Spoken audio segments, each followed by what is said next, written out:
Just something that came across my timeline.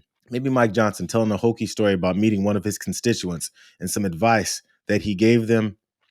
Maybe it's normal. I don't know. You guys tell me. When I was a state rep in Louisiana, they did an annual contest to find out who was the longest married couple in Louisiana. And so it turned out this elderly black couple in my district was the longest married. They'd been married 82 years, okay?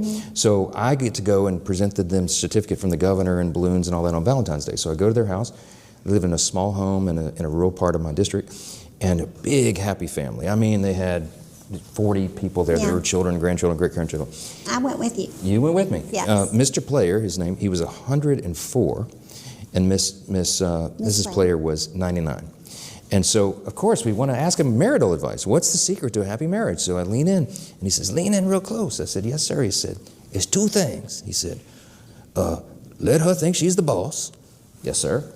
And buy her a new car every 3 years. I said, all right. And then we looked out the window. And she had a shiny she Cadillac. can't drive it, but she had a beautiful new car. I don't think she had driven in like 9 years or something, but there's this beautiful car out there, and all the kids are like, that's it, that's the truth. That's the truth. And so Mr. Player, Kelly is long overdue on the car, okay, but she clearly is the boss. Mike Johnson and his wife have the secret to a happy marriage. It was given to them by a 104-year-old black man. What you do here is, boy, what you do here, son. I can't even do it as bad as he did it. Anyways, Mike Johnson tells the story. He tells this hokey story. And the question, I had a couple questions, and there's not one. I had a couple questions. I get why he figured he should do that.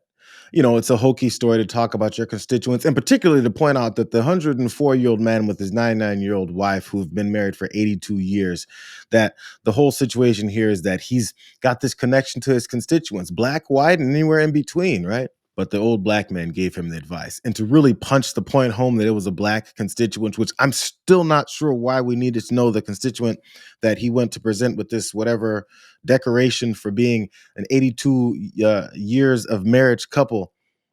I still don't know why you had to imitate his voice.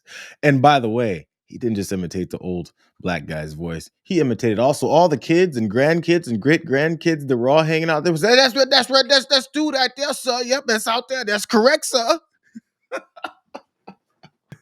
Yes, sir. Yeah, yes, Mr. Speaker. Yes, sir. Fuck out of here. He's done many worse things, so I guess that's why I can laugh about this.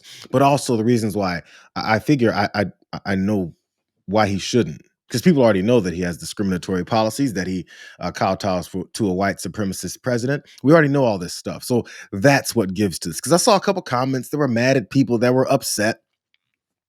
And they said, man, if we can't talk about and at least, imitate a voice of someone who had potentially that voice, I don't want to be here anymore. People that were defending Mike Johnson.